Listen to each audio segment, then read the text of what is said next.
Magaling.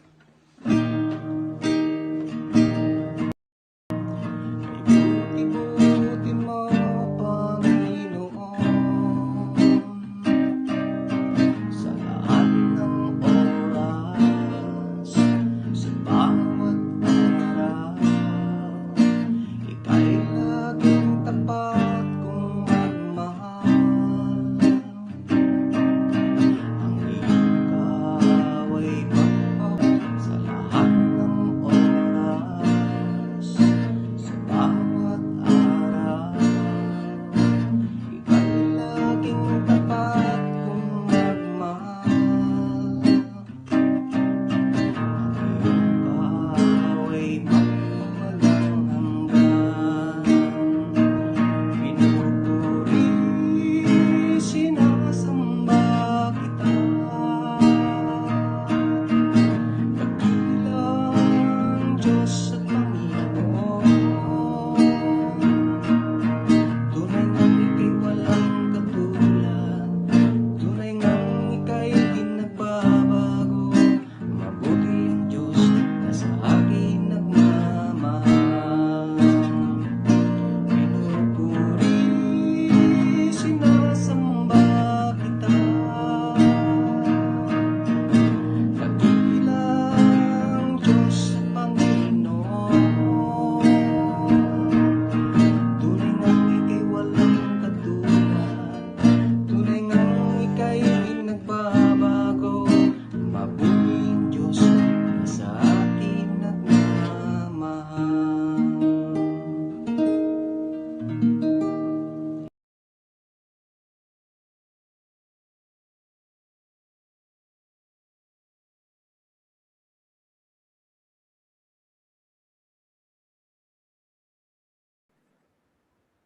Pasok, Kapyor. Isang mapagpalang madaling araw Pilipinas, magandang gabi Jerusalem, at magandang hapon US Canada, at sa lahat nating manonood, magandang gabi rin niya sa Roma, sa kay Brother Ike, sa mga sandaling ito, sa madaling araw na ito sa Pilipinas, ay ating pagninilayan ang ating Ebanghelyo mula kay Mark chapter 10 verse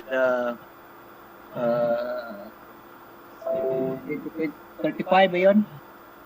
32 to 45. 32 to 35.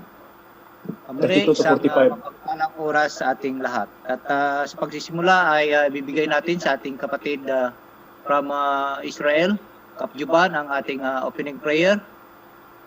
Salamat Kapyor at sa mga kapatid ko, mga kaps dito sa programa natin ngayon madaling araw na Ebanghelyo at tayo sama-sama magnilay. Ilagay natin ang presensya natin sa sarili natin sa presensya ng ating Panginoon. In the name of the Father and of the Son and of the Holy Spirit. Amen.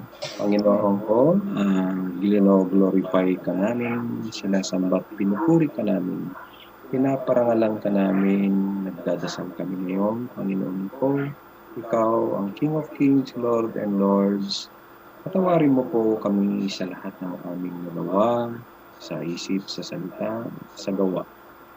Ama namin na nasa langit, salamat sa pagmamahal mo sa amin. Binigay mo ang kaisa-isang mong anak ng aming Panginoong Jesus para matubos ang aming kasalanan. Salamat sa mga biyaya at mga pagsubok sa buhay namin na lalong nagpapatibay sa aming pananampalataya. Hinihingi namin, Panginoon ko, itong mga kasamahan ko dito sa programa na to, na ibigay mo sa amin ang magandang internet bawat isa sa amin, ipamahagi mo ang banal na espiritu gaya ng pagbahagi mo sa mga iyong apostoles. Ang banal na espiritu ang gagabay sa amin, sa aming pagsasalita sa Ebanghelyo ngayon. Hinihingi namin ito ng buong puso, ang pag-aaral at pagninilay sa banal na Ebanghelyo. Amen.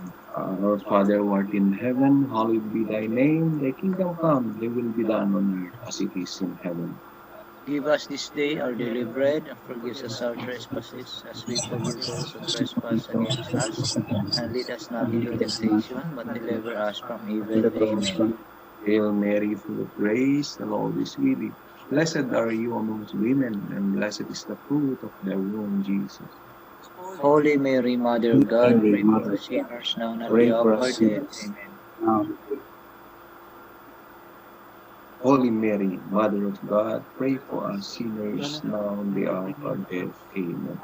Glory be to the Father, and to the Son, and to the Holy Spirit. As it was in the beginning, is now, and ever shall be, world without end. Amen. In the name of the Father, the Son, and the Holy Spirit. Amen. Amen. Maraming salamat, kapatid Kapisma Juban, for our opening prayer. Didiretso na tayo kay Kapsaldi and his greetings at pagbabasa ng ating Ebanghelyo. Kapsaldi? Magbabasa na tayo agad, Kap. Mamaya, sige. Sa in na lang ako.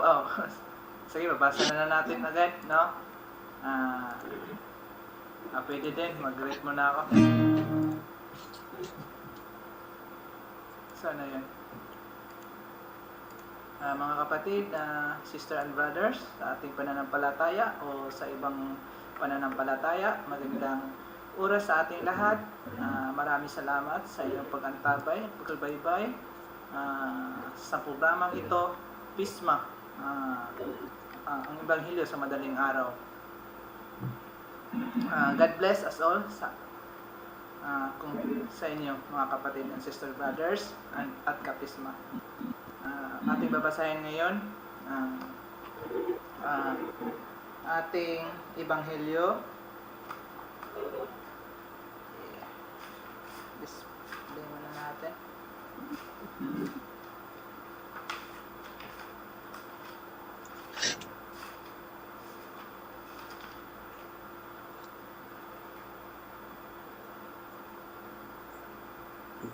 Ang mabuting balita po ng Panginoon ayon kay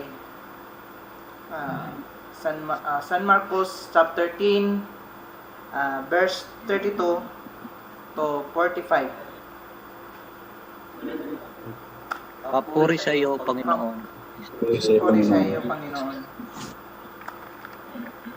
Nasa daan sila papuntang Jerusalem. Nauna sa kanila si Jesus. Nangangamba ang mga alagad at natatakot naman ang mga taong sumusunod sa kanya. Muling ibinukod ni Jesus ang 12 at sinabi sa kanila ang mangyayari sa kanya. Sabi niya, papunta tayo ngayon sa Jerusalem kung saan ang anak ng tao ay ipagkanulo sa mga punong pari at sa mga tagapagturo ng kautusan. Siya ay hahatulan nila ng kamatayan at ibibigay sa mga hentil. Siya ay kanilang hahamakin, duduraan, hagupitin at papatayin. Ngunit pagkaraan ng 3 araw, siya ay muling mabuhay. Lumapit kay Jesus ang mga anak ni Zebedeo na sina Santiago at Juan. Sinabi nila, Guro, may hihilingin po sana kami sa inyo. Ano ang mapaglingkod ko sa inyo? Tanong ni Jesus. Sumagot sila, sana po ay makaupo kaming katabi niyo sa inyong kaharian, isa sa kanan at isa sa kaliwa. Ngunit sabi ni Jesus sa kanila, hindi ninyo nalalaman ang inyong hinihingi. Mainuman ba ninyo ang kupa ng aking iinuman? Makakaya ba ninyo ang bautismo ipabautismo sa akin? Opo, tugon nila. Sinabi ni Jesus, ang kupang aking iinuman ay iinuman ninyo at bautismuhan na kayo sa bautismong tatanggapin ko. Ngunit hindi ako ang magpapasya kung sino ang maupo sa aking kanan at sa aking kaliwa. Ang mga karangalan iyan ay para sa mga pinaglaanan. Nang malaman ito ng 10 alagad, nagalit sila sa magkapatid. Kaya't pinalapit sila ni Jesus at sinasabi, alam ninyo na ang mga itinuturing na pinuno ng mga hintil ang siyang namumuno sa kanila at ang mga dinadakila ang siyang nasusunod. Ngunit hindi ganyan ang dapat umiral sa inyo. Sa halip, ang sinuman sa inyo na nais maging dakila ay dapat maging lingkod ninyo. At ang sinumang nais maging pinuno ay dapat maging alipin ng lahat. Sapagkat ang anak ng tao ay naparito hindi upang paglingkuran, kundi upang maglingkod at upang mag-alay ng kanyang buhay para sa ikatutubos ng marami. Mga kapatid, ang mabuting balita po ng ating Panginoon. Pinupuri ka namin, Panginoon Kristo. Maraming salamat, Kap Saldi, Kapisma Saldi, sa pagbasa mo sa ating ebanghelyo sa mga sandaling ito. At sa pagkakataong ito ay ibibigay natin ang pagkakataon kay Kapisma, Kap Rome from Canada, sa pagbibigay ng kanyang greetings at pagninilay. Kap Rome? Praise God. Magandang umaga, madaling araw na sa Pilipinas. Early morning in the Philippines, so good early morning. At sa lahat ng nakisabay sa atin, at sa Qatar, at saka sa Roma, hindi ko alam kung anong time, gabi ba yun doon sa kanila. At sa Pure, at sa amin, sa Canada at US, halos magkaparihang time namin. So nasa tanghali na po kami ngayon, nasa noon time na. So sa lahat na nakisabay sa amin sa live sa YouTube and Facebook, it's a blessed time to each every one of us. At nawa ang aming pag-aralan, ating pag-aralan ngayon, pagtatalakayin at pagnilay-nilayan ang salita ng ating Panginoon. Nawa ito'y tumimo sa ating puso. So ang ganda ng gospel po natin ngayon, kung mapapansin po natin yung binasa ni Kap Saldi, maganda po. Tunay nga po ang ating Panginoon, ang siyang nagbibigay sa atin ng kanyang buhay para sa atin, sa dakilang pagmamahal niya sa atin. Kung mapapansin natin ang gospel po natin, it was divided into 2 parts. Parang hinahati ito sa 2 bahagi. If you open your Bibles, kasi meron akong Bible dito, binubuksan kong Bible ko dito. So it was divided into 2 parts. Ang una, Jesus speak in the 3rd time about his death, or ikatlong pagsasabi ng Panginoon tungkol sa kanyang kamatayan. And then the second part is about the request of Jesus. The request of James and John, itong magkakapatid. Excuse me. Yung kahilingan ni Nina, Santiago at Juan. So ito po, Sino kaya pong nagnanais na makaupo sa kanan at sa kaliwa ng ating Panginoon? Marami pong nagnanais po, di ba? At lahat po tayo nagnanais na sa atin ang pagnanais natin, basta makapasok lang tayo sa kaharian na walang hanggan ng ating Panginoon. Pero yung dalawang magkapatid na ito, nagnanais po sila nga makaupo talaga sa kanan at kaliwa ng ating Panginoon. Talaga naman may ambisyon din itong dalawa. Katulad po sa ating mga mananampalataya, mayroon po tayong mga ambisyon sa buhay. At hindi lang po sa mga naglilingkod sa ating simbahan, sa naglilingkod sa anumang organisasyon, in any domination of religious organization, in any domination or any religious nga samahan, merong mga posisyon at merong pinaghahawak ng iba-ibang posisyon. And they are all try to get the higher position. Minsan nga minsan meron tayong kasabihan nga meron tayong crab mentality. Naghihilaan dahil ayaw nilang mauubusan sa iba na tataas ang posisyon. But anyway, brothers and sisters, napakaliwanag po dito ang sabi ng ating Panginoon. Nga kung tayo ay nagnanais na maglingkod sa ating Panginoon, kailangan po tayong marunong magpakumbaba at marunong po tayong maglingkod na nakakababa sa atin. So anyway, ang napapansin natin, bakit kaya why Jesus, the Messiah, have suffered and died for us?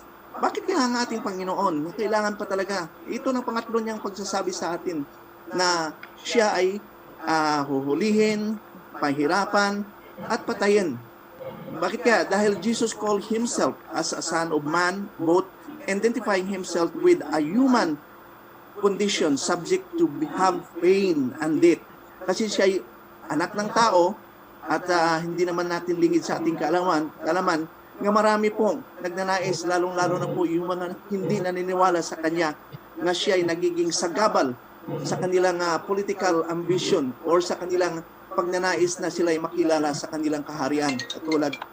Katulad ng mga Israel, mga Hudyo at mga Parisiyo, mga eskriba.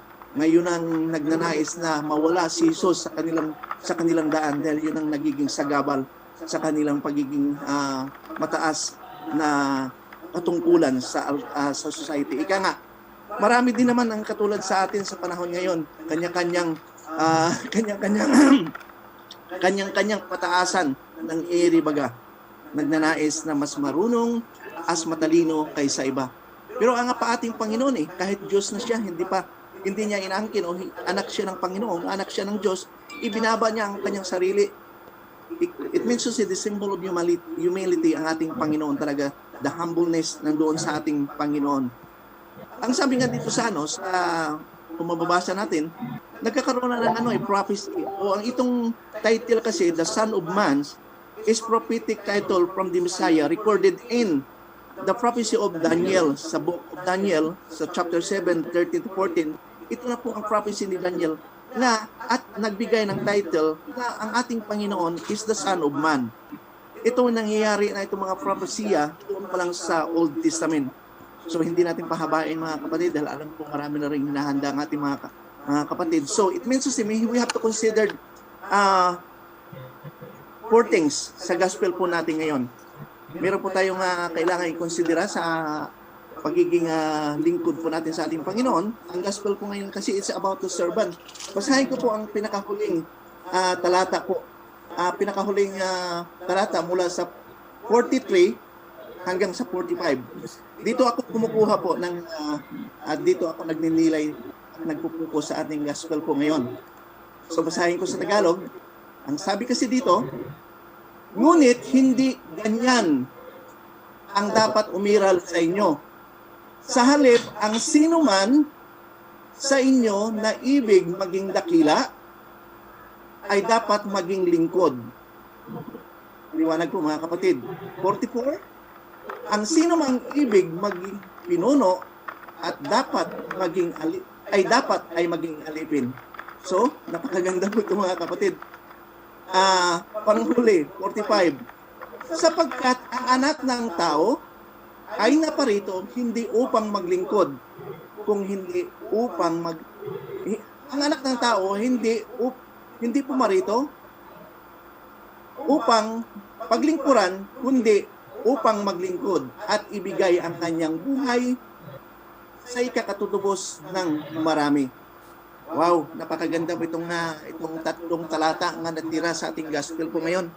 Kasi ito kasi parang pinapahiwatig kasi ito ng ating Panginoon sa kanyang mga disipulo, kasi ang kanyang mga disipulo kasi lalo na po yung dalawa, si Santiago at saka si Juan, James and John. Ito yung magkakapatid Talaga naman may ambisyon sila sa buhay nila. So we have to consider ourselves, brothers and sisters, o mga kapatid. We have to consider that the cause of being servant, na meron po tayong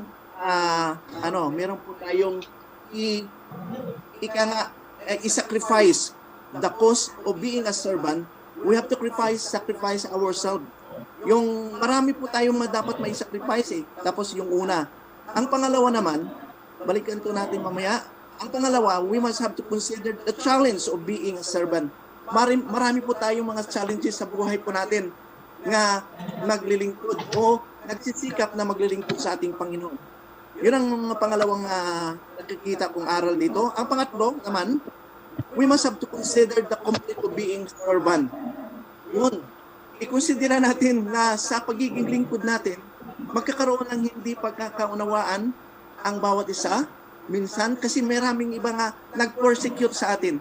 Sometimes, members of our family persecuted sa pagiging malapit natin sa ating Panginoon, lalong-lalo na po yung mga membro ng ating pamilya nga hindi pa po talaga malapit o hindi pa po nakikilala sa ating Panginoon. Naranasan ko po yun noon sa buhay ko po.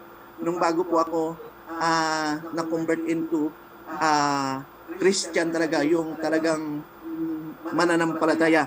At ang panghuli natin i-consider ngayon, mga kapatid, we must have to consider that Christ, when being a servant, ay ito po ang magiging example po natin sa ating buhay, mga kapatid.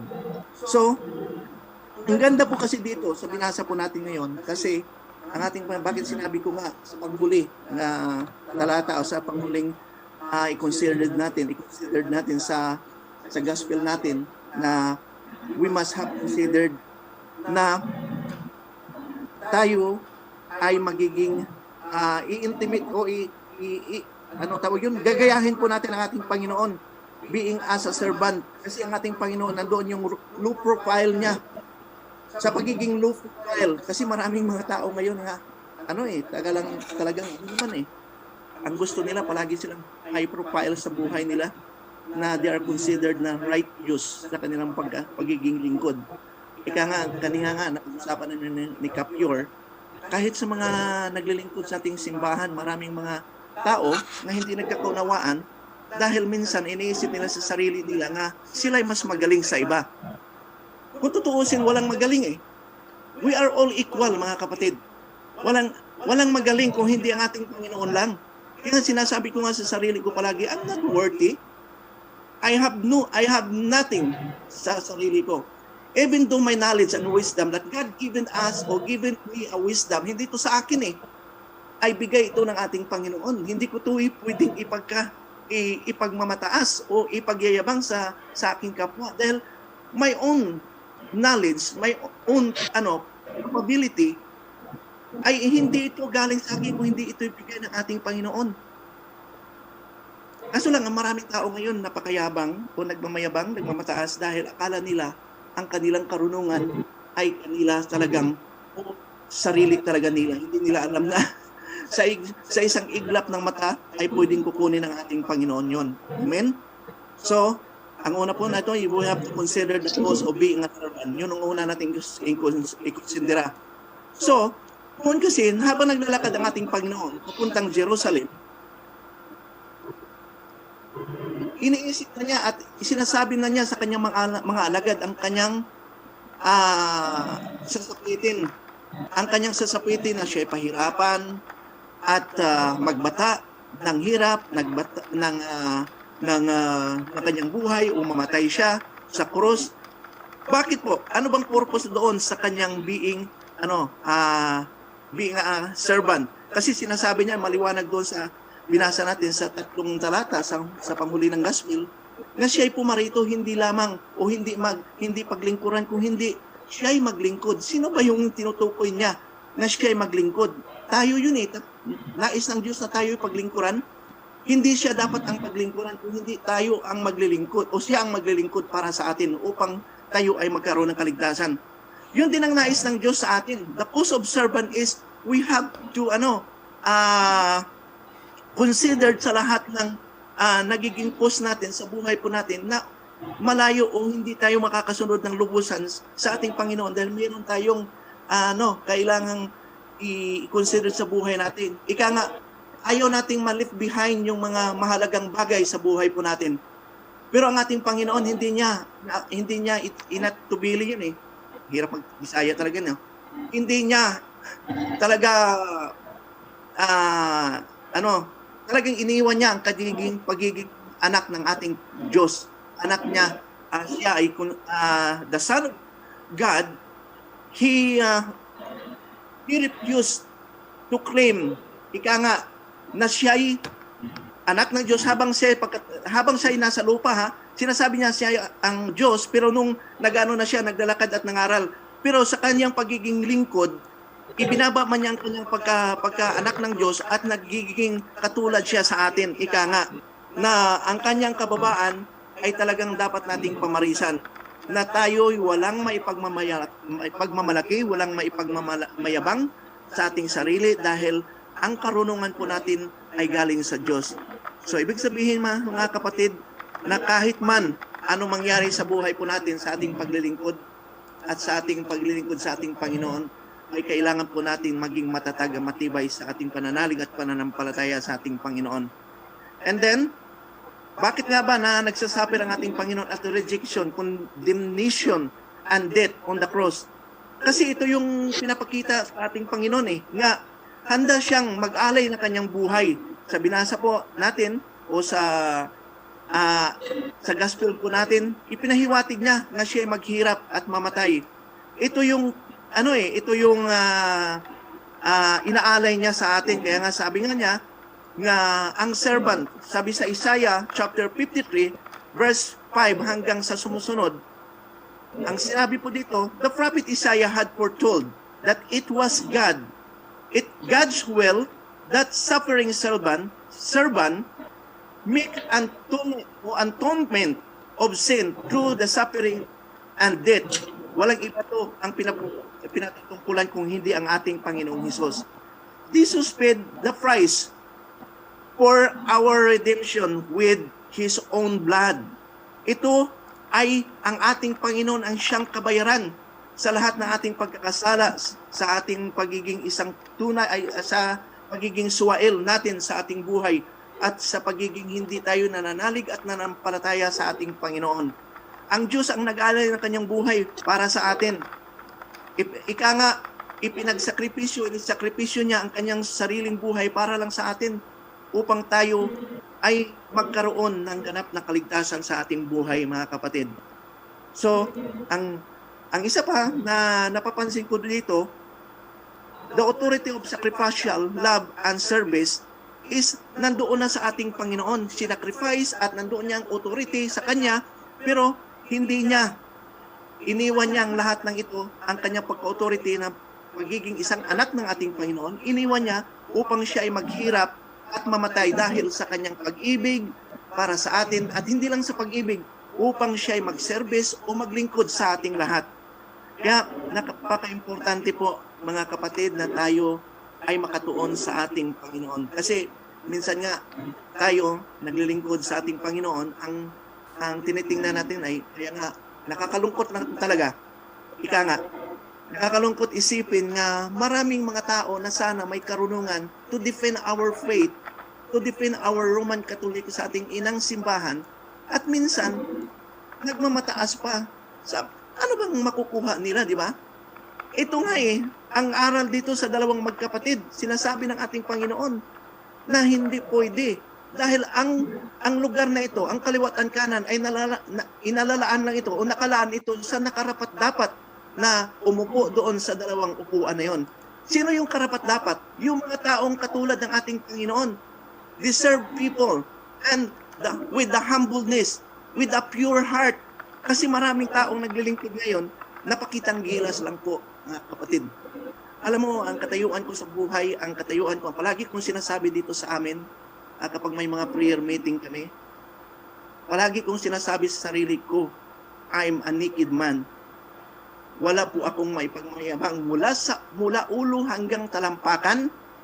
Sarili kong damit, lahat, karunungan, mga damit, financial, spiritual, at physical. Hindi ito sa akin. Sabi ko sa kanila palagi, hindi ito sa akin. Dahil ito, lahat ito meron sa akin ngayon sa kasalukuyan ay bigay lamang ng Diyos. At ako ay ginawa na ng instrumento o as a caretaker or katiwala lang sa lahat ng blessing, sa lahat ng mga biyaya na ibinigay ng ating Panginoon. At wala po akong karapatan na itaas ko ang aking sarili dahil hindi ito sa akin. Pag-aari ito ng Diyos. Someday, somehow, tayong lahat ay mawala sa sanlibutang ito. Pero ang makikita sa atin, ang tunay na magiging sa isang pagiging tunay na lingkod ng ating Panginoon.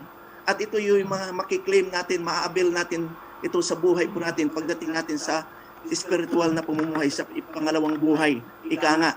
Kaya nga, ang panghuli mga kapatid, dahil parang mahaba na ata ako, ang pangatlo, ang sabi nga sa pangatlong inano natin, yung sa aral natin dito ngayon, na napapansin po natin, you must have to consider, or we must have to consider the conflict is being a servant. Marami pong magagalit sa atin, lalong-lalo na po yung mga taong hindi tumanggap ng kababaan ng loob. Lalong-lalo na po kapag nakikita kanila nakita kanilang mas marunong ka. Kunyari ito lang, ako, gawin kong example, kami ni Brother Andrew, Cap Andrew. Nakikita ko si Cap Andrew mas magaling sa akin. Gagawa ko ng paraan na magkakaroon kami ng hindi pagkakaunawaan. Minsan, sinisiraan tayo habang naglilingkod tayo sa ating Panginoon. Yun ang conflict Being a servant of the Lord. Sabi ko, yung inggit, yung jealousy, yung panghinanakit mo sa tao na yun dahil bakit siya na lang palagi? Bakit ako parang wala? Ika nga. Kaya nga nagkakaroon ng conflict ang bawat isa dahil walang kapayapaan sa buhay at hindi marunong tumanggap ng kababaan ng loob dahil ang tao talaga, God created us in a different attitude and different perspective sa buhay po. Ang binigay o ginawa tayo ng Panginoon, pantay-pantay as a human being. And then God created us in His image naayon sa kanyang imahen. Pero tayo magkakaiba ang ugali, magkakaiba ang talino, magkakaiba ang ability, magkakaiba ang perspective sa buhay. Kaya nga bigyan ko na lang kayo ng example. Sa isang pamilya, lahat ng magkakapatid sa pamilya, kasi palagi ko rin sinasabi ko to sa prayer meeting namin, na lahat ng magkakapatid sa pamilya, tandaan nyo, hindi magkakapareho ang pag-uugali. Hindi pareho ang pag-uugali ng magkakapatid sa isang pamilya. How much more ang magkaibang iba-ibang hindi magkakapatid, di ba? So, i-consider natin ang ating Panginoon na kahit siya ay Diyos, nandoon na sa Kanya, kahit anak siya ng Panginoon o anak siya ng Diyos, nandoon na sa Kanya lahat Pero hinubad niya ito lahat para lang malaman natin na kailangan po tayong marunong tumanggap ng kababaan ng loob. Dahil kapag hindi talaga tayo marunong tumanggap ng kababaan ng loob, mayroong consequences na mangyari sa buhay po natin. At nakikita natin ngayon sa kasalukuyang sitwasyon sa mga lingkod natin, di ba? Minsan, dahil hindi marunong tumanggap na kung tutusin na meron namang proper way na magkaintindihan, pero ipinagyayabang pa rin yung kanyang kagalingan, kanyang karunungan, kaya minsan nagkakaroon ng consequences sa buhay po niya. Maraming nagalit, maraming hindi na sumang-ayon sa Kanya. Kaya nga, ang ayos ng Diyos na maging katulad tayo sa Kanya. Amen? humility, humbleness sa kanyang buhay, at handang ilaan ang kanyang pagkatao para sa atin. At tayo din mga kapatid, dapat magiging handa rin po tayo na ilaan po natin ang ating sakripisyo bilang lingkod ng ating Panginoon. Sabi ko nga sa sarili ko, yun ang sabi ko sa sarili ko nga, hindi bali na kung ako'y sisiraan, basta sisikapin ko sa buhay ko nga hindi ako maninira ng tao. Ang sabi ko rin sa panindigan ko sa buhay ko, habang ako'y naglilingkod at habang ako'y nagsikap na makasunod sa kalooban ng ating Panginoon, ang sinasabi ko sa sarili ko, hindi bali na ako ang huhusgahan, basta hindi at sinisikap ko sa sarili ko na hindi ako makapanghusga ng ibang tao. Dahil sabi nga sa ating Panginoon sa Matthew chapter 7 verse 1, nga wala po tayong karapatan na manghusga ng tao. At kahit dito sa gospel na binasa natin ngayon, na si Santiago at si Juan, nagsisikap na makaupo sa kanan at kaliwa sa ating Panginoon, wala pa rin tayong karapatan na husgahan po natin ang mga taong ito. Ang ating gagawin, i-pray po natin, continue to pray them, at ganoon din po ang mga kasamahan natin na patuloy na naglilingkod sa ating ilang simbahan at patuloy na nagdidipinsa sa ating pananalig at pananampalataya na nawa maunawaan nila kung anong kahalagahan ng kanilang bukasyon at kanilang paglilingkod sa ating Panginoon. Kaya mga kapatid, ang masasabi ko lang, praise God, purihin po natin ang ating Panginoon, na nawa ang aral na ito ay ito'y tumimo sa ating puso at tayo'y marunong magpakumbaba at marunong tumanggap at hindi talaga tayo nagnanais na makalamang sa ating kapwa. Hindi na bali na kung tayo'y malamahan, basta huwag tayong manglaman ng ating kapwa. At tulad ng ating Panginoon, kahit siya ay anak ng Diyos, ay hindi niya inalintana yon. Hinubad niya, bagkos, at siya'y nagpakamata o siya'y ipinako tinubos tayo sa kanyang buhay o sa pamagitan ng kanyang buhay. Kaya Kapure, balik po sa iyo. At maraming salamat po. At nawa naman kahit kakaunti, meron tayong natutunan sa aral at sa araw na ito. Praise God. Purihin po natin ang ating Panginoon. Purihin ang Diyos. Salamat, Kapisma Rome, sa iyong napakagandang refleksyon at paliwanag sa ating Ebanghelyo ngayon sa madaling araw. Sa pagkakataong ito, isusunod natin from Canada. We will fly going to Rome, Sweet Rome. Brother Ike? So, mga kapatid, mga ka-brothers, mga ka-kap, wala na akong masabi. Naunahan na naman ako. Bero lang. Huwag niyo akong punahin sa Marami yan.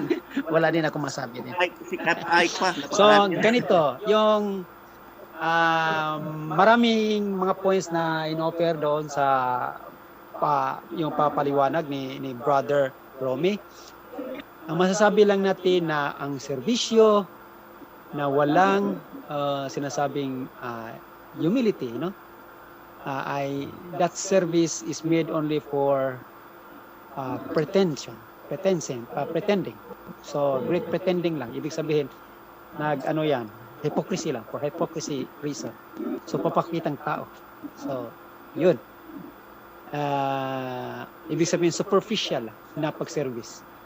Lalo na kung nasa grupo, lalo na sa pagbigay awa, kawang-gawa, kung lahat na papakita lang, serbisyo kasi nagserbisyo, porque nagserbisyo, pag walang humility at walang katotohanan sa Espiritu ng Diyos na ito'y kahit kunti ialay, yun, ay pakilang tao lang talaga, not pretending. So, para sa Diyos, para kay Kristo, ginawa niyang lahat, hanggang kamatayan, nauna talaga siya. Talagang nauna siya para sa atin, at ang lahat na nanampalataya, nga susunod sa Kanya, dapat lang susunod, mamatay din. Mamatay. Ibig sabihin, martyrdom. Tinatawag tayong lahat magpakamartir. Kasi siya ay naunang nagpakamartir para sa atin. So, ibig sabihin, yung serbisyo na lubusan hanggang kamatayan. So, bakit? Kasi nauna na siya nagbigay ng implo na ganyan. Ganon din tayo, tinatawag na ganon. Ang tawag sa kabanalan ay hanggang kamatayan. Yun. So, the calling to sanctity is for martyrdom, is true martyrdom. So, kaya nga yung baptism, yung mention din na baptism, mayroon tayong sinasabing 3 types of baptism. No? Yung sinasabing baptism of desire, baptism of the blood, yung sinasabing martyrdom, kasi maraming hindi nakapasok sa baptism of the water, hanggang desire na lang, pero na-baptized. Hindi nakaabot sa pagtanggap talaga ng bautismo sa water, pero na-baptized. Nakapasok pa rin sa langit. Kasi punong-puno sila sa desire, pero hindi talaga, namatay lang na hindi pa naabutan ng baptism sa water. Pero yung martyrdom, kahit na hindi naabot sa pagbinyag sa tubig, nakapasok sa tubig, pero nandoon pa rin. Panindidigan pa rin yung katotohanan sa pagsunod sa kalooban ng Diyos. True conscience. Kasi konsensya talaga, konsensya. Ibig sabihin, budi ng bawat isa, maliit man, mabata man, malaki man, may budi na tayo, pakinggan. Kasi sa magitan nating budi, konsensya, there is the will of God. So, ibig sabihin, the voice of God is there sa magitan nating mga budi. So, there is a truth within us, from within us, na magtutulak sa atin sa paggawa talagang mabuti.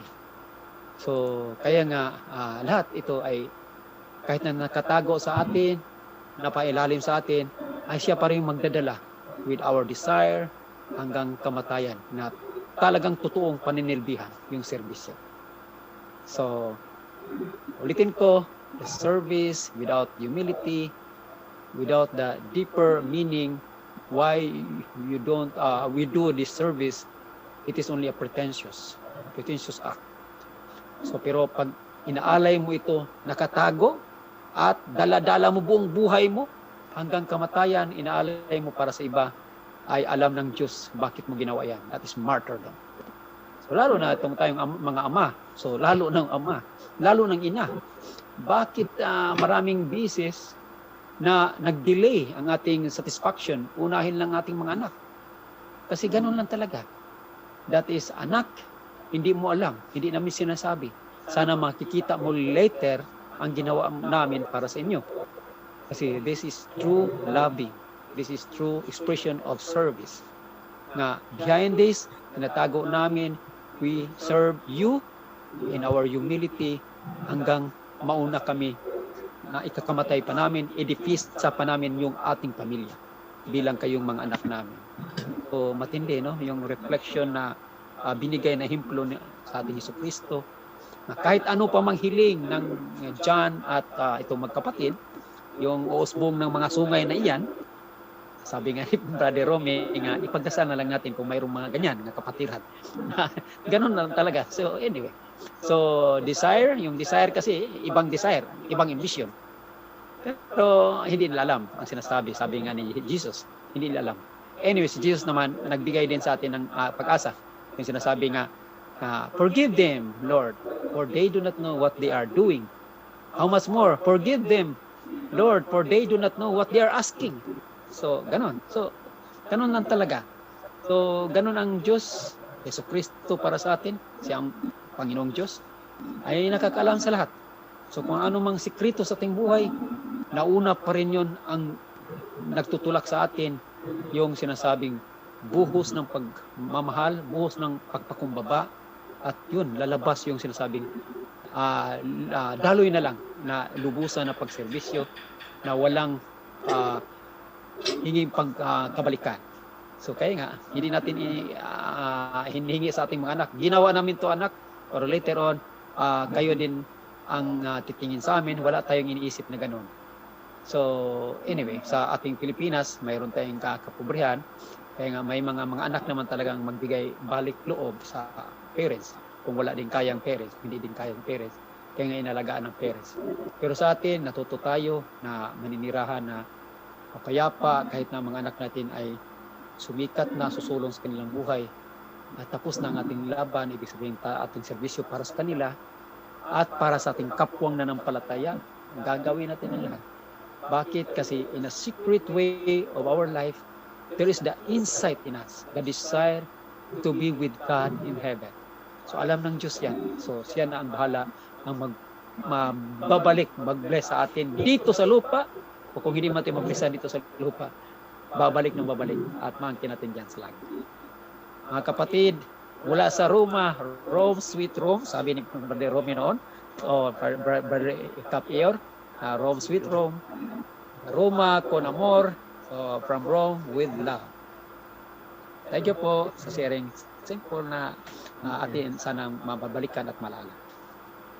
Maraming salamat, Brother Ike, from Sweet Room. Con amor. Pag binaliktad, amor. Salamat sa napakaganda mong reflection. At ngayon ay itutuloy natin ang paglipad natin. We are flying from Rome. We will go to Qatar. Kapandro. Thank you, Kapior, at salamat sa share ni Kapromi, Asuncion at saka ni Kap Ike. So, napakaganda po ng mga pagninilay na ito at talagang masasabi ko na dito rin nakapulot ng mga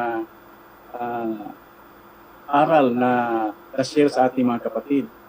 No, mga kapatid, itong pagninilay natin ito ay yung kung ano ko kung ano yung request ni James and John sa itong ebanghelyo na to, no? So nag-request siya na doon siya uupo sa kanan at sa kaliwa, silang dalawa kung saan man, no? So ang ano ko dito ay baka nakalimutan na nila na mayroong pang 10 na nakatingin sa kanila, 12 sila no? So ito silang dalawa parang naglarawan ito ng pagkamakasarili or pagkagay natin kung sa atin ay kasakiman o pagkamakasarili, no? Although hindi naman itong dalawang ito si James at si John ay mga apostol naman ng ating Panginoon at saka sinabi nga dito na hindi nila alam ang kanilang sinasabi, no? So anuhin ko lang ano bang sabihin ng pagkamakasarili, no? So ito po ay isang malakas na pagnanasa ng pagkaroon ng mas marami pang isang bagay. Karaniwan dito ay pera o kapangyarihan. So maraming babala sa Biblia tungkol sa pagiging sakim at paghahangad ng kayamanan. Pero ang pag-ano natin dito ay yung kung uupo ka sa isang kung may kaupo sa isang Kristo at doon ka parang yun ang pinakaano mo, sabi nga ni James at John na uupo sa sabi ni James dito. Then John, son of Zebedee, came to Jesus' teachers. They said, "There's something we want to do so fast." "What is it?" Jesus asked them. They answer, "When you sit on your throne in your glorious kingdom, we want to let us sit with you, one at your right and one at your left." So, ito yung request nilang dalawa, no?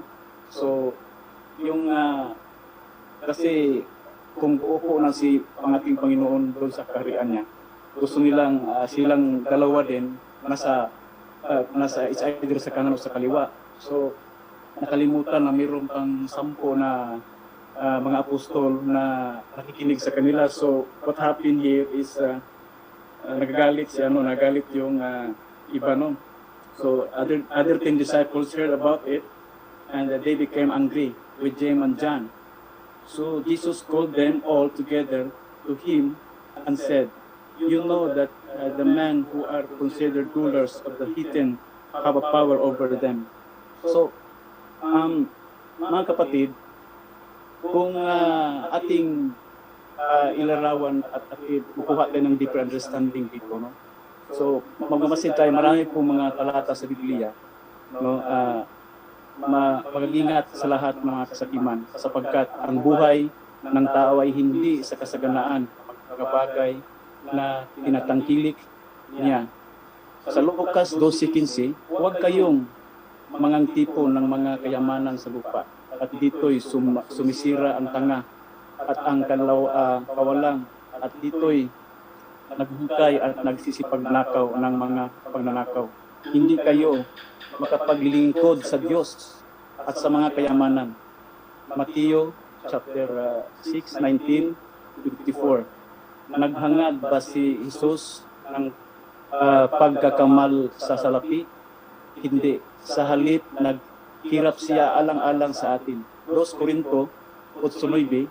At wala siyang mapagpahingahan. So mabasa natin sa Mateo 8:20, hindi din siya naghabol ng kapangyarihan. Sa halip, kanyang itinuro datapwat sa inyo, hindi gayon, kundi ang sinumang ibig na makila sa inyo ay maging lingkod ninyo. At sinuman sa inyo ang ibig manguna ay magiging alipin sa lahat. Sapagkat ang anak ng tao rin naman ay hindi naparito upang paglingkuran, kundi upang maglingkod at ibigay ang kanyang buhay pagtubos sa marami. Marcos 10:43-45. Mga kapatid, iano ko lang dito, mayroong talata sa Sirach. Ito po ay isang naglarawan kung paano tayo magsiservisyo sa ating Panginoon. So dito, basahin ko itong Sirach chapter 1, magbasa pa ako sa chapter 1. My child, when you come to serve the Lord, prepare yourself for trials. Be sincere of heart and steadfast. Do not be impetuous in time of adversity. Cling to Him, do not leave Him, that you may prosper in your last day. Accept whatever happens to you. In periods of humiliations, be patient. For in fire of gold is tested. Okay? Trust God, no? And He will help you. Make your way straight, hope in Him. You that fears the Lord, wait for mercy. Do not stay lest you fall. You that fear the Lord, trust in Him. Okay? Trust God and He will help you. Make your way straight and hope in Him. You that fear the Lord, wait for His mercy. Do not stray lest fall. You that fears the Lord, trust in Him, and your reward will not be lost. Ito po, kaya ko po binabanggit ito, kasi kung tayo nagsiservisyo sa ating Panginoon, para makalimutan po natin na sabi nga ni Kapromi kanina, yung dahil sa dami ng alam, parang lumalabas ang na parang sinasabing siya lang ang magaling, siya lang ang matalino. Tandaan po natin na if we serve the Lord, nandun yung humble heart, yung sabi ni Father Darwin, yung humble heart, at sa yung ano ba na when you serve the Lord, you know, sa nito yung humility and service, we cannot ask something, anything in return. No? Yung pag-servisyo tayo sa Panginoon, humble, hindi natin wala tayong hinahangad nga kapalit, gano'n, no? So ang iano ko lang dito, i-counter ko dito sa inano ni itong sinasabi ni James and John dito sa Proverbs chapter 4 verse 26, verse 25. Let your eyes look forward, fix your gaze straight ahead, make a level path for your feet, and let all your ways be sure. Do not swerve the right or the left, turn your feet away from evil. Kaya ko po binabanggit ito mga kapatid, kasi po, hindi nag-isip ng magandang pagkasabi nila ni James and John kay Jesus Christ, no? So, ang nakalimutan nila, yun lang sinasabi ko, nakalimutan, may 10 pang kasama nila, no? So, parang ginagawa lang nila na sila lang dalawa, paano yung 10, no? So tayo, kung lain natin sa pagsiservisyo natin sa o serbisyo natin sa Panginoon, no? Nandun po yung humility, yung pagpakumbaba, no? Kasi ang dapat nating ano dito ay makaiwas po tayo doon sa mga pwedeng aabot sa ganitong punto na magkaroon po ng hindi natin mamalayan, baka napunta na tayo sa kasakiman, pagnanasa, sa kayamanan ay pagbitag, sa dahilan, kasi kapangyarihan no? Ng pagkasira, ng pagkawasak, sapagkat ang pag-ibig sa salapi o ugat sa lahat ng uri ng kasamaan at hinalaan ang mga Kristiyano, huwag kayong magtiwala sa kayamanan. Tingnan ang 1 Timoteo 6, 9, 10, 17. Tandaan natin na minsan may mga leader simbahan ginagamit na ang simbahan para magkaroon ng salapi, no? Magkaroon ng may mga ibang religious sector na ginagamit ang simbahan para ikita. So dahil ang religion daw nandun yung pera, no? Yun po ang natin, babantayan natin na tayo na nagsiservisyo sa Diyos. Tandaan po natin na mayroong quoted dito na for the love of money is the root of all evil, no? So although pag sinasabi natin ang money, kailangan natin yan, of course, dahil dito sa lupa, dito sa sanlibutan ay materially kailangan natin. Pero mag-ingat tayo, sinasabi dito for the love of money, no? So kung for the love of money kasi dumating na yung punto na doon na yung sakiman, no? So kahit anong paraan, kahit anong pwedeng gawin, pagawa lang yung ano niya para kasi nandun sa authority at gagawin niya ang lahat doon, no? So is either is kahit na religion gagamitin niya doon siya magkabir doon sa mga religion, sa mga religious organisasyon, no? So, gagamitin niya yun, pwedeng gamitin niya yun para ikita yung mga ganon. So yun ang dapat nating bantayan kasi pwedeng yun ang ground na nakalimot tayo sa kung ano talaga ang tama nating pagsiservisyo sa ating Panginoon, no? So yun po. So mga kapatid, dito po ay malinaw po na kung nandito tayo sa serbisyo natin, ilagay po natin ang sarili at ihingi natin ng wisdom sa ating Panginoon na tayo po ay hindi mapahamak at kung paano tayo hingi sa Kanya ng tamang wisdom talaga na ibibigay sa atin na ito po ay nagsiservisyo tayo, samahan natin, wala tayong sinaktan, wala tayong nilamangan, no? Dahil gusto natin pumuposisyon. Ito hindi lang to nag-ano sa religion, hindi lang to nag-ano sa lalo na sa mga may authority, sa mga government officials, ganun din, diba? So nandun na yun, yun na nga, kung talagang umabot din sa kasi may authority na umabot sa mga sitwasyon na nagkaroon ng mga issue ng corruption, gano'n. So ingat lang tayo doon, kahit ako may mga siguro hindi ko mamalayang ikasalang kasi hindi natin alam na nagkamali na pala tayo, no? At ground po 'yun ng pagkapahamak natin. So, yun po, kung ano pong request natin sa Panginoon, mag-ingat tayo sa request natin, no? Lalo sa ginagawa yung request ni James Anjano. So, yun po mga kapatid, ang may share ko sa atin, sana po ay nakabigay ako ng kunting kaalaman sa ating mga kapatid, sa nanonood. Maraming salamat po. Back to you, Kapyor. Maraming salamat, Kap Andrew, sa napakaganda mong pagninilay o refleksyon sa ating Ebanghelyo sa araw na ito, sa mga sandali na ito.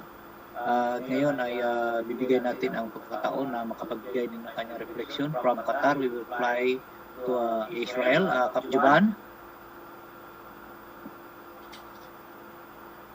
Salamat, Kap Yor. At ngayong mag-share na lang ang konti, at napakaganda yung ibinahagi sa atin ng ating mga kapakap. At marami akong natutunan sa ating pag-aaral ngayon sa Ebanghelyo. Dito, nasabi na lahat, dito ipo-focus ko lang yung ambition ng dalawang magkapatid, si James at John, yung authority, sa pinagnilayan ko kanina yung paglakad ng ating Panginoong Jesus facing Jerusalem. So pag pinagnilayan ko, ganun din yung mga Jewish dito, if they pray, talagang nakaharap sila sa templo kung saan yung Jerusalem. So dito napakaliwalag at saka yung prediction ng ating Panginoong Jesus, bagmat siya'y Panginoon ay nananahan sa kanya pa rin yung pagka-humanity. So yung prediction na mangyayari na pilit niyang ipinaparating sa mga disciples niya at hindi nila maintindihan yung kanyang pagsasuffer at pagre-reject sa mga Pariseo, sa mga religious group, mga nagpapataw ng mga batas, matataas na opisyal ng mga Hudyo mga araw, para siya'y kutsain at magsasuffer siya at papatayin at ipapako sa krus hanggang sa siya ay mabuhay muli. Si video, i-focus natin yung prediction ng ating Panginoong Jesus. Napakapalad natin sa ating Panginoon na ang nasabi nga ni Bro Romy kanina ay hindi siya naparito dito sa lupa para mag-serve. Tapos hindi siya naparito dito sa lupa para ipawalang bisa yung mga kautusan, kundi pumunta siya dito dahil sa pagmamahal niya sa atin, ibinigay niya ang kanyang sarili bilang offering para matubos ang ating mga kasalanan at ma-free tayo sa sin na nangyayari nung araw na yon. So dito makikita din natin yung ambition ng dalawang magkapatid na si James at si John. So dito ang gusto ng Panginoon at gustong isabuhay ng itinuturo niya sa mga apostoles niya na ang gusto lang niya ay yung i-obey yung the will of God, gaya ng nangyari sa kanya na sa kanyang kagustuhan ng Ama, yung mission niya dito sa lupa na magsasuffer siya and die on the cross para sa ating mailagay natin yung faith natin at mapatawad tayo. So yun yung eternal life na sa heaven. So bagkus dito si James at si John, gusto lang nila yung human glory, yung gusto nila yung posisyon na hindi yun ang gustong mangyari ng ating Panginoong Hesus, na hindi nila naintindihan kung ano yung divine glory na dapat makamtan nila, kundi nangingibabaw sa kanila ay yung pagtanggap ng human glory. Hindi nila naintindihan ang tunay na divine glory ay yung kingdom of our Lord Jesus in heaven. So dito napakaliwanag naman ang authority na gustong ipamahagi ng ating Panginoon sa mga disipules bago siya umakyat ay yung gusto niyang maranasan nila na ihambol nila yung sarili nila, yung hindi nila pinapangunahan yung will of God. So yun lang mga kapatid, siguro ang may share ko at nasabi na lahat ng mga kakap natin. Tandaan natin Jesus gave His life as offering dahil sa kanyang pagmamahal sa atin, ibinigay niya ng buong puso ang kanyang buhay para matubos ang ating mga kasalanan At soon, makakamtan natin yung buhay na walang hanggan. Yun lang mga kapatid, at magandang umaga sa ating lahat. Magandang gabi. God bless us all. Amen. Hallelujah. Hallelujah. Maraming salamat Kapisma Juban from Jerusalem. Sa pagkakataong ito, isusunod din natin ang sa Jerusalem pa rin o Israel. Sister Rona, Kaprona, your reflection. Salamat Kaprior, magandang gabi Israel, magandang tanghali Amerika, Canada at saka gabi din sa Qatar, and magandang umaga po Philippines at magandang oras sa lahat ng mga sumusubaybay sa ating sa programang ito, katotohanan at mapag-usapan. Nandito na naman po tayo para paglilay ng ating Panginoon, salita ng Panginoon.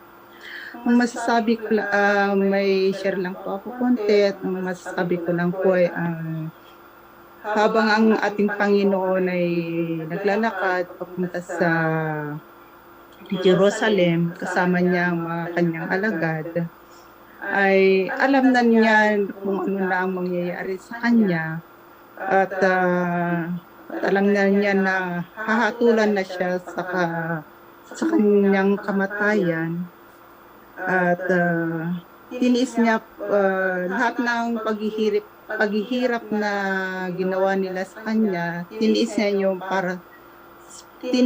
yun lahat para sa mga anak niya, at lahat ng pagdurusa na yun alang-ala sa ating lahat po yun. Ang ano ko lang po, hindi mahalaga ang karangyaan, kasikatan natin sa mundo, kundi ang pinaaral sa atin ng ating Panginoon na kamitin ang heaven, ang Diyos, ang glory sa heaven, hindi ang human glory. Alalahanin natin na ang ating Diyos ay inalay ang buhay. Nagpakababa siya gaya ng tao para sundan siya, bagkut siya ay Diyos, hindi napakataas kundi sumunod sa naayon sa kanyang Ama. Ang may share ko lang po sa John 3 verses 16, sapagkat gayon na lamang ang pagsinta ng Diyos sa sanglibutan na ibinigay niya ang kanyang buktong na anak upang ang sinumang sa kanya'y sumasampalataya ay huwag mapahamak, kundi magkaroon ng buhay na walang hanggan. God bless us all po. Hallelujah. And back to you, Kapio. Salamat po. Maraming salamat, Kaprona. At sa mga nakaraan, medyo maiksi lang ngayon, medyo humahaba-haba na. So it means that medyo may confident ka na sa pagsasalita. So pero maraming salamat, at yung kasaluubin mo ay na ipapahayag mo rin according sa ating gospel ngayong araw na ito. At sa pagkataon susunod natin from Israel, uwi tayo ng Pilipinas, Kapsalde. Hello po, summer na summer ka din yung background mo. Summer na summer. Summer na summer yung background mo maraming salamat sa ating mga kakap na dati ano pa yan walang confident na magsalita gaya ko. Pero ngayon, papuri sa Diyos, sa banal na Espiritu, Salamat. Sa ating Ebanghelyo ngayon, nasasabi na nila lahat, idagdag ko lang konti, gaya na po nung nag-ambition, sila po ang kaliwa at kanan, gusto nila, ang ating pong iisipin, na si Satan, gusto niyang, dati siya po yung siya po yung leader ng worship sa langit, At si Arkanghel naman, pinakahuli yun, Pangalawa sa pinakahuli. Dahil napakumbaba lang yun si St. Michael Arkanghel. Ang gusto ng ni Satan makapantay sa Diyos, kaya yun, kinalaban niya ang Diyos, yun. Kasi pride siya no? Siya po yung sa pride, yung mapagmataas. Basta mapagmataas, hindi na yan sa Panginoon, kundi kay Satan na yan, no?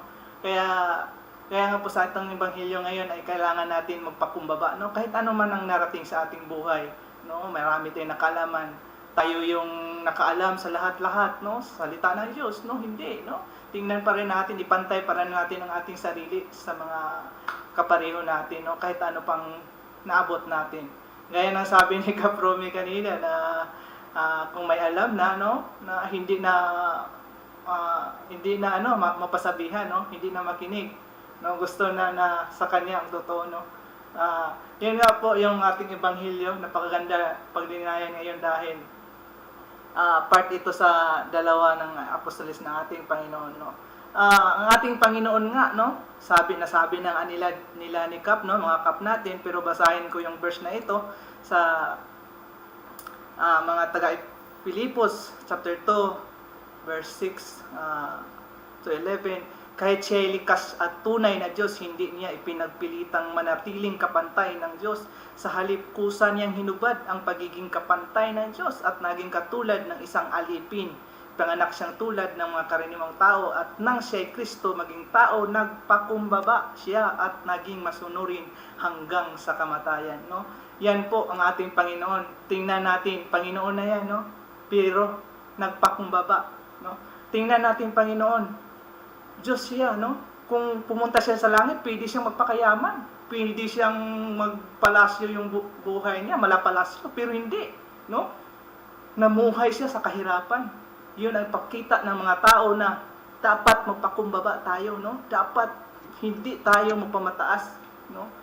Na para tayong kung may pinag-aralan, no? Gaya nga po ng iba na magsasabi, no? Pero ito ay sabi-sabi lang kasi narinig ko din na mabuti daw may pinag-aralan. Oo naman, totoo naman yon. Pero wag po nating maliitin ang walang pinag-aralan kasi hindi natin alam ang kanilang buhay. Hindi natin alam ang kanilang karanasan. Hindi natin alam ang kanilang pinagdaanan. Kaya huwag natin silang husgahan, huwag natin silang maliliitin, no? Hindi natin ganyan, no? Ipantay, no? Tayong lahat pantay-pantay sa Diyos, no? Kaya yan po ang gusto ng Panginoon, magmahalan, magpakumbaba, no? Yan po, yan lang po ang ma-share ko. Salamat sa mga sister and brothers. Back to you, Kap Yor. Maraming salamat, Kap Saldi, at sana hindi naman siya mahaba, hindi naman siya maiksi, katamtaman lang, pero may laman na reflection. Maraming salamat. Maraming salamat. At sa akin naman, tama yung sinasabi ni Kap Saldi na yung kung walang pinag-aralan na maliliitin mo, pero alalahanin natin, yung mga walang pinag-aralan ay sila yung may malaking tulong sa atin. Halimbawa na lamang, ikaw nga marami kang pera, pero kung wala kang katulong na walang pinag-aralan, sinong gagawa na hindi ka marunong magsaing? Paano ka? Hindi mamamatay ka. Kasi hindi ka marunong magsaing eh. Kung puro tayo professional at walang magpapakumbaba, kagaya na sa gospel natin, na kung sino ang nagpakamataas ay ibababa at kung sino nagpapakumbaba ay itataas. So, ganun din sa buhay natin. Tama nga yun, hindi natin ikailan na mismo sa ating simbahan, sa mga nabanggit na kanina ni Kaprumi at ni Kap Andrew, at lahat nating mga kapatid, na meron tayong mga nagsiserve din sa simbahan, tumutulong, nagdidipid sa simbahan, pero dahil sa marami ng kaalaman, hindi na magpapakumbaba. At kagaya ng dalawang magkakapatid na ito na ang hangad ay gustong makaupo sa kanan at kaliwa ng ating Panginoon. Ang gusto nila easy way eh. Pero hindi ganun. Dapat kung makamit natin yung ganun, sundin natin yung buhay ng ating Panginoon, the way of the cross. But itong way of the cross nito, kung way na ito ay kung walang humility, suffering and humiliation, hindi ito makakapanaig sa kasamaan. Dapat mag-sacrifice tayo. At alam mo ba mga kapatid, yung kaliwat kanan ng sa kaliwa at kanan ng ating Panginoong Hesukristo. Sinasabi niya hindi wala siyang alam o hindi sa kanya ang magpapasya kung sino nalalagay sa kanan at sa kaliwa, di ba? Sa nabanggit na sa ating ebanghelyo. Pero kung i-reflect natin, pag-isipan natin ng maigi, sino ba ang mas pinakamalapit na tao sa buhay ng ating Panginoon? Sino ba ang dapat umupo? Siya ay hari. Sino ba ang dapat umupo sa kanan at kaliwa niya? Kung alalahanin lang natin, sino ba ang pinakamalapit na persona sa buhay ng ating Panginoon? Walang iba, ang nanay niya. Di ba? Siya hari, di dapat may reyna. O di sa kanan. O, sinong susunod? Ang pinakamalapit, sino nag-alaga sa kanya? Ang tatay niya sa lupa, si St. Joseph. Di ba? Kung iisipin na natin, sino ba talaga ang mas pinakamalapit na tao sa buhay ng ating Panginoon? So yun ang hindi napansin ng ng magkakapatid at ng karamihan. Yan nga yung 10 nga medyo nagmumurmur pa kasi kumbaga sa mo kumbaga sabi ni Father Darwin, yung bibig nagkikibot-kibot. Ano ba yung tawag ni Father Darwin? Di ba? Nagbagulgol. Oo, yun. Bisaya yun. So, tsaka yung mata, kutitap lang, gabi niya. Oh. Kaya nga, dito ay napakahalaga dito yung talagang yung humility, yung pagpapababa, yung magmahalan tayo. Yun ang pinaka-importante na binibili ng ating Panginoon. At sa gospel na ito talagang napakalinaw na dapat ay tularan natin ang ating Panginoon na siya mismo ay nagpakumbaba, hinubad niya ang pagka-Diyos niya.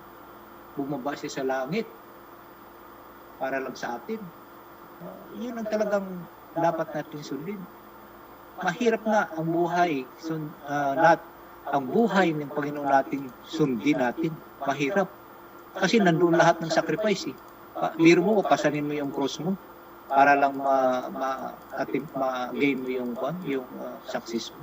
Totoo naman, wala naman siguro nag-success na hindi nag-sacrifice sa ating lahat.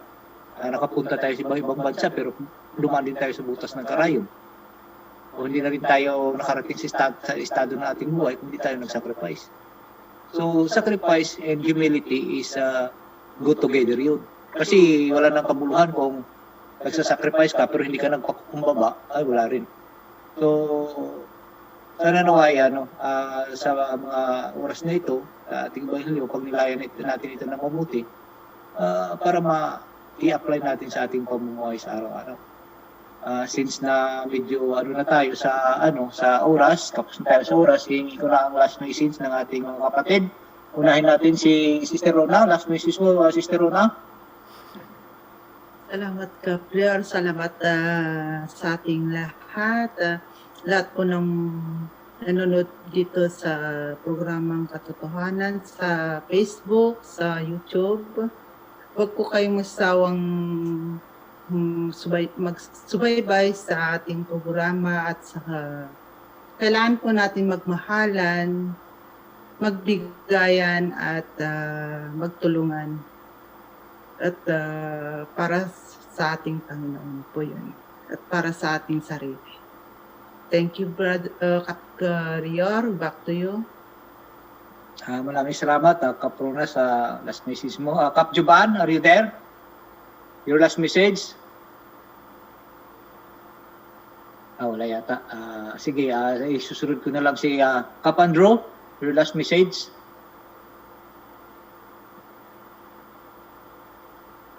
Okay, maraming salamat, Kapyo, at sa lahat po na nag-share.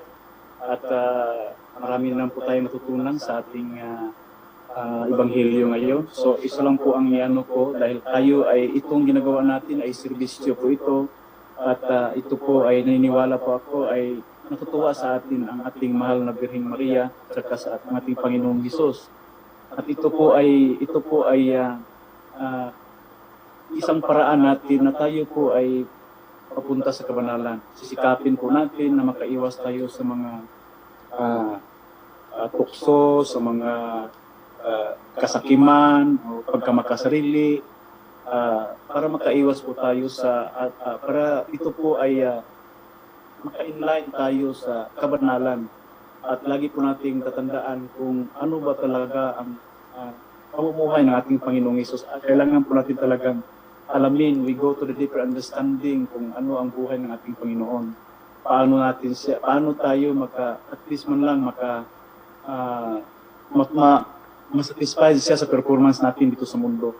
No? Yun ang ano natin. So, mga kapatid, mag-iwan lang po ako dito ng talata dito sa Sirach chapter, ibalik kong basahin ko to kanina, Sirach chapter 2, no, itong trust in God.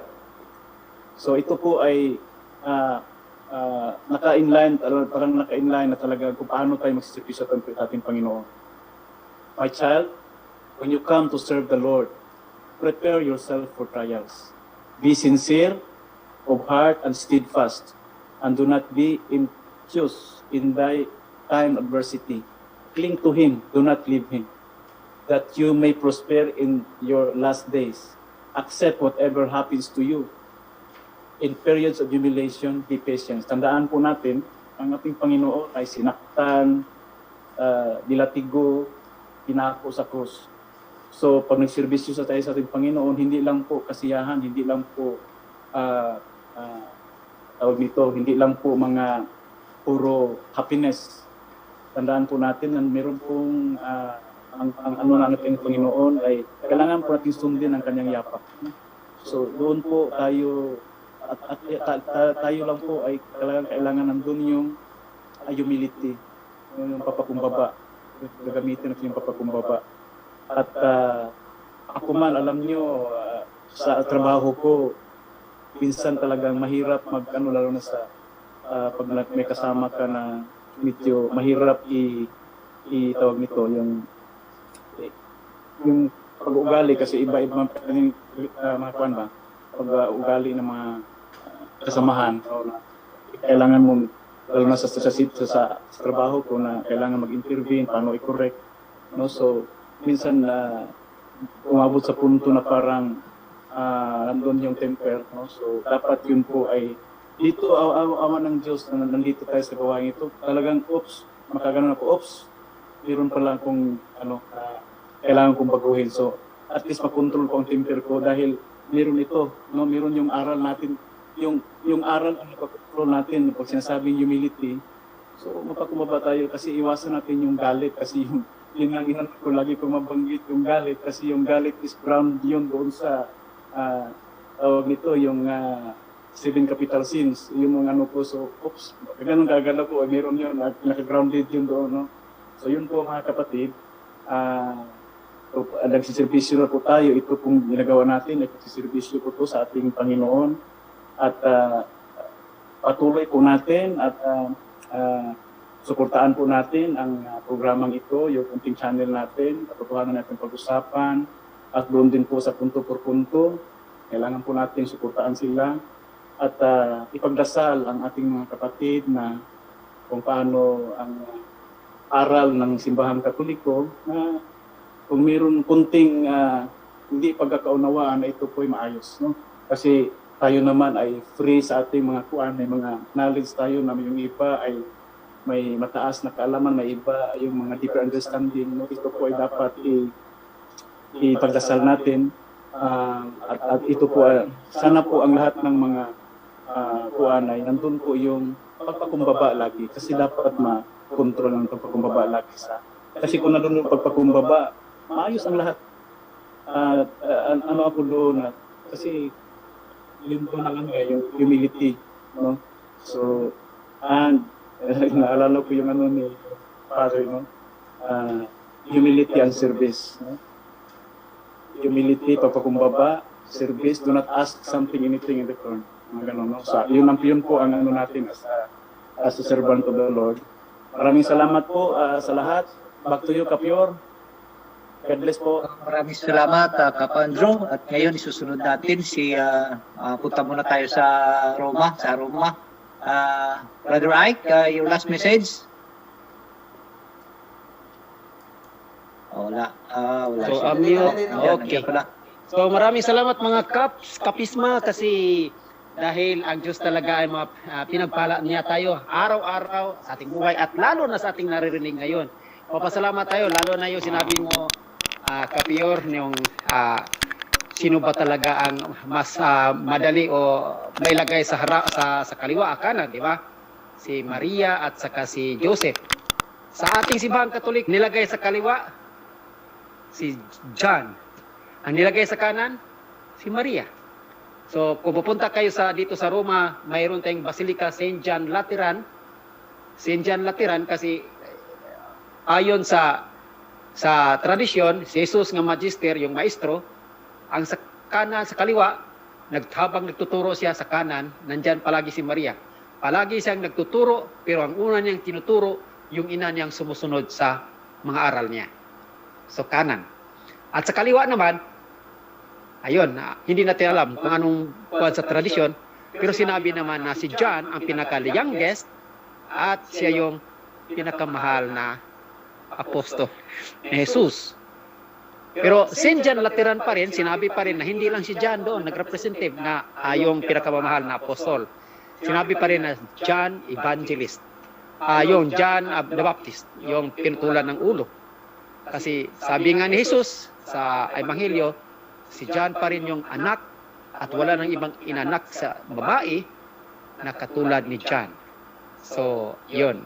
Ang kabanal-banalan ni John ay talagang amigo, friend ni Jesus yun. Hindi malimutan ni Jesus yun. Kaya nilagay sa mga imahen o sa icon natin sa simbahan. Sa kaliwa, sa kanan, nandyan ang John. Dalawang John man, si Evangelist man o si Baptist. Tapos si Maria. So, magandang aral, magandang imagination sa bakit nilagay sa simbahan yun. Bahala na doon sila sa langit kung anong sino talaga nasa kanan sa kaliwa. Pero ang sabi ng simbahan, gawin natin mulilong ganun kasi may katuruan naman tayo. May masusunod tayo dyan sa imahe na yan, may icon tayo dyan. So, ganun pa rin, sa atin naman, tinuturuan tayo ganun na si Maria, yung unang tinuturuan among the apostles and disciples, pero si Maria pa rin yung unang sumunod at nagbigay halimbawa at nag-realize sa kalooban ng Diyos. Tapos, natural, nandoon niya si John, nga nagpakamartir, hanggang nagpakamartir sa kalooban ng Diyos, yung si The Baptist, utol ng ulo, tapos si John naman yung pinakamamahal ng Diyos. So, salamat tayo sa mga realization na to sa atong gospel, kasi nandoon yung sinasabing sumusunod sa kalooban ng Diyos, magpakumbaba, walang kapalit, pero ideal naman natin ang buhay natin dito. Kasi sabi naman ni Jesus, kung hindi nyo matamasa, madama, ang lahat ng mga pagbalik niya sa mga blessing niya dito sa lupa, magkikita tayo sa langit. Pero with persecutions, ibig sabihin, martyrdom talaga. Magtitiis tayo. Paghirapan natin ang langit. Okay? That's martyrdom. So, from Roma with love, Rome sweet Rome, sabi nga ni Kapior. Kapisma, lahat ng mga nakikinig sa Facebook, YouTube, at sa lahat sa inyong mga kapatid dito, tuloy lang tayong umunawa, makikinig, makihalo, makikain sa salita ng Diyos. At atin talagang pag-usapan at usapin kung sa Bisaya pa, usapon talaga maayos. No? Kasi upang mapagmanilayan, o ma-realize o maibigay, lagay sa konkreto sa buhay. Thank you po. Back to you, Kapior. Maraming salamat, Kap Mike. Talagang naman, sinasabing usapin. Sa Bisaya na usapon. Namnamin yung salita ng Diyos. Malasahan. At sa sunod na pagkakataon ay ibibigay natin ang last message kay Kap Juban. Kapisma Juban, your last message. Yes! Salamat sa Diyos, Kapior. At marami na naman akong natutunan sa ating ebanghelyo ngayon. So, ang tanong ko sa ating mga viewers ngayon, handa ba tayong uminom sa cup of sufferings ng ating Panginoon? Yun lang mga kapatid at papuri sa Diyos. Boker Tov, Laila Tov. Yung Tom. May kutob. May kutob sa Bisaya. May kutob. May kutob. Maraming salamat, Kap Juban. Sunod natin from Israel. Sunod natin to Canada. Kaprome, Unmute. unmute.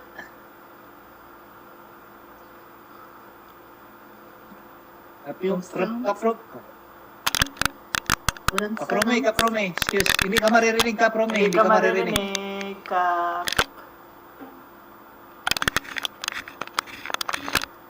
Wala. Hindi maririnig ka. Wala. Walang boses. Kunin mo yung Bluetooth mo o ano, baka naka-connect sa Bluetooth mo. Baka naka-off yan. Wala pa rin. Wala talaga. Wala po. I-off yung Bluetooth mo, I-unmute Kap. ulit. I-off mo yung Bluetooth mo. I-off mo muna yung Bluetooth mo. Baka Sa naka-connect yan. speaker. Or sa ano. Wala talaga, Kaprone. Sorry, hindi ka namin maririnig. Hindi marinig. Wala Parang talaga. problema na si Kaprome Hindi ba nila, Ano di ba kaya nila isusunod kita, Kaprome, kung may sound ka na, signal me. Kapsaldi, Ano kaya napindot niya? Jing Exit Rivera muna Cup. kaya. Exit muna. Para tapos balik. Cup. Meron ito, Jing Rivera Cup. Wala po. Nakaano pa yan yung kasama natin Ha? dito sa... Sige, Baka... ano Kapyor? si Kapsaldi, go ahead. Kaprome, leave ka muna, tapos balik ka. Sige, Yun lang Kapsaldi, nga. your last message. Sige, maraming Jing salamat Rivera. Kapyor sa pagbibigay ng oras para sa last message ng ating mga tagapanood. Yun nga po, no, yung ating mga anong ebanghelyo natin ngayon na dapat po tayo ay magpakumbaba palagi, no. Sabi nga po na sa Porto, doon po ito naririnig na basta nasa ano po tayo sa Panginoon, no, Kristo. Hindi po natin ibig sabihin na maganda na po yung buhay dito natin, no. Hindi po, no, magdusa pa rin tayo gaya ng naranasan na ating Panginoon, no. Sa kanya cross lang, no, pero sa atin cross din, pero ibang ibig sabihin yun, mga problema natin, no, mga binabato sa atin, sinisiraan ng kanyang simbahan, yun po ang ating papasanin, no. Hindi po ibig sabihin na nandito na po tayo sa ating pananampalataya ay maganda na po ang ating buhay, no. Dahil nandito pa po yung para mga fallen angel, no, yung mga satan, no. Sila po yung natin, kumbaga kalaban, no. Hindi po tao ang ating kalaban, no. Gaya na po yung sa Episo na binabasa ko kanina na Episo 6 verse 12, no, sapagkat hindi tayo napakikipaglaban sa mga tao kundi sa mga pinuno, sa mga kapangyarihan at sa mga tagapamahala ng kadiliman, no. Sila po yung kalaban natin. Kaya po yung mga kapatid natin na nagpamataas pa man sila, kung paninira or ginawa nila, ay i-pray na po natin sila dahil hindi po sila ang ating kalaban kundi ang spiritual battle. Father Darwin is spiritual battle, kumbaga, no. Sila po ang tunay na kalaban, hindi po tao, no. Sana po ay may napulot kayo ng kaalaman dito sa Pisma, no. God bless us all. Kapyor, back to you, Kapisma. Maraming salamat, Kapsaldi. Kaprome, baka siguro may audio ka na. Ay, i-host natin. Sige. Tapos na ba si Okay. Kap Joban? Tapos na. Sige. Sige. Kaprome. Narinig na nyo ako? Yes. Hello. Very good. Hirap yung hindi tayo sanay sa pag-pulikot ng ng computer eh. Ngayon, last prayer din sa kanya. Prayer Brother, din. Kapyor bang prayer? Ano na lang, Hindi, praise ikaw God. na. Diretso na, ikaw na lang. Napakadali lang ating Panginoon, talaga ng mga nandito po tayo ngayon as a part of our gospel, we are considered also a servant of Jesus Christ. Kaya nga ang ngayon dito kasi Napakaganda po ang layunin at ng buhay po natin. Bakit tayo ngayon, hindi siguro to accidentally na nagkasama tayo through media, social media, or through Zoom, or sa iba pang bahagi ng mga networking advance ngayon ng ating sanlibutan. Bagamat ang Diyos ito ang pumili sa atin. We are chosen as a servant of Jesus Christ. Kaya nga nandito, napakaganda po yung layunin natin na maglingkod tayo sa ating Panginoon. Huwag nating hayaan na masayang po ang ating effort sa paglilingkod sa ating Panginoon. Kaya nga yung sinasabi nga kanina nga, kailangan po tayong magiging katulad ng ating Panginoon. We try to follow like modelo ang ating Panginoon. Kaya sabi nga, sa huling sasabihin ko lang, our condition in serving God is integrity. Ano bang integrity sa buhay natin? Integridad na pagiging isang tunay na Kristiyano. Integridad na pagiging isang tunay na Katolikong mananampalataya. Isang tunay integridad natin sa pagsunod natin sa ating inang simbahan na kahit anumang maraming mga kumukutya, maraming naghihikayat sa atin na sumama sa kanila, panindigan natin ang ating integridad sa ating paglilingkod sa ating Panginoon, na sino man ang lalapit sa atin na hindi tayo kayang dalhin sa kanilang maling pananalig at pananampalataya. But anyway, I'm not judging ang mali sa kanila. Bagamat tayo nandito na sa tamang simbahan, huwag na nating hayaan pa ang ating effort sa paglilingkod ay mawala, maging baliwala. Tapos the nature of our ministry is service. Yung pagsiservice natin sa ating kapwa, sabi nga ng ating Panginoon sa Biblia, whoever give a single cup of water o glass of water to the least of my brother, we do it for him. Or napakaliit na bagay na hiningi ng Diyos kung makapagbigay ng malamig na tubig o isang basong tubig sa nakakababang kapatid natin, ay ginagawa natin sa ating Panginoon. So it meant to say ito ay we have to stand our service to God, to service to the Lord. And then ano bang commitment natin sa buhay po natin? So what is our commitment? The measure of our commitment is sacrifice. Bakit sacrifice? Kasi lahat tayo may kanya-kanyang trabaho, mga kakaps, di ba? Minsan galing ako sa trabaho, minsan naghahabol po ako. Minsan nga palagi akong late, di ba? Na-realize, napansin nyo ba na palagi akong late na makapasok? Dahil may trabaho ako, I have to sacrifice myself. Kaya kung tutuusin, marami pa akong dapat gawin, pero naghahabol ako ng oras para lang mahabol ko ang gawain ng ating Panginoon. Ang from Rome, the lover country from Rome, si Brother Ike, minsan nagtatrabaho siya pero nakisali pa rin sa atin. So it means to say na we stand our service, commitment. Ito yung pinaka-importante sa pagiging isang tunay na Kristiyano, yung commitment natin sa ating Panginoon. So ano bang commitment? To sacrifice, isakripisyo po natin. Minsan, nasacrifice po natin ang ating pamilya, napabayaan natin ang ating pamilya dahil sa paglilingkod natin sa ating Panginoon. Bagamat nasusulat sa Biblia, kung sino man ang gustong sumunod sa ating Panginoon, ay handa siyang iwanan ang kanyang sambayanan upang maglingkod sa ating Panginoon. And then, ano pang sunod mga kapatid? After sacrifice, the authority of our ministry is submission. Ano ba yung submission? Yung handa tayong magpapasakop sa ating inang simbahan. Bakit sumusunod? Bakit sumusunod tayo sa ating inang simbahan sa pagiging isang Katoliko? Dahil nandoon yung submission po natin. Di ba, nagpailalim po tayo sa kautusan ng ating simbahan. Submission is the true condition sa ating pananalig at pananampalataya. Dahil nagpasakop tayo sa ating simbahan, hindi natin itinataas ang ating sarili, nga mas marunong pa tayo sa ating inang simbahan, di ba? Maraming tao ngayon nga mas marunong, mas mataas pa sa ating inang simbahan. Iniisip niya, mas marunong ako sa mga pari, mas marunong ako sa mga bishop. Hindi po, mali po yun. Kailangan yung submission, kababaan, at kailangan pagpapasakop. Submission is pagpapasakop. Amen? So, our ultimate purpose is to glorify. Ano bang ultimate purpose natin sa ating paglilingkod? Wala tayong ibang hinahangad kung hindi mag-glorify ang ating Panginoon sa buhay po natin. Habang nabubuhay po tayo, kailangan mag-glorify po natin ang ating Panginoon. Parangalan. Habang nabubuhay tayo, kailangan parangalan po natin ang ating Panginoon. Habang pumipitik pa ang ating puso, dahil ang pinanggalingan ng buhay po natin ang ating Panginoon. Glorify God. And then, we prioritize our prayer and duty and study of the Scripture.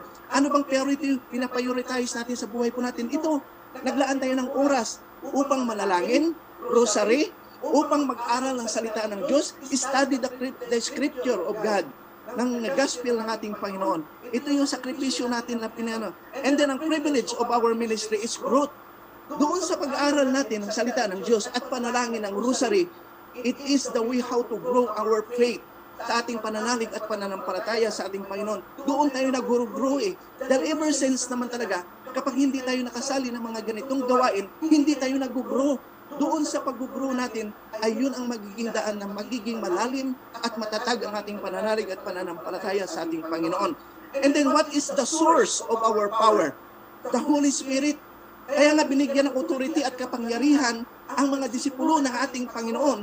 Dahil yun ang magiging source ng power nila, yung Holy Spirit. Kaya nga nagkakaroon tayo ng yung nagiging pasidsid ang ating paglilingkod sa ating Panginoon dahil nandoon na yung power ng banal na Espiritu ng Diyos nga ibinigay po sa ating mga kapatid. And then the last but not the least, ang sabi po dito sa gospel na binasa natin ngayon, Jesus Christ is our model.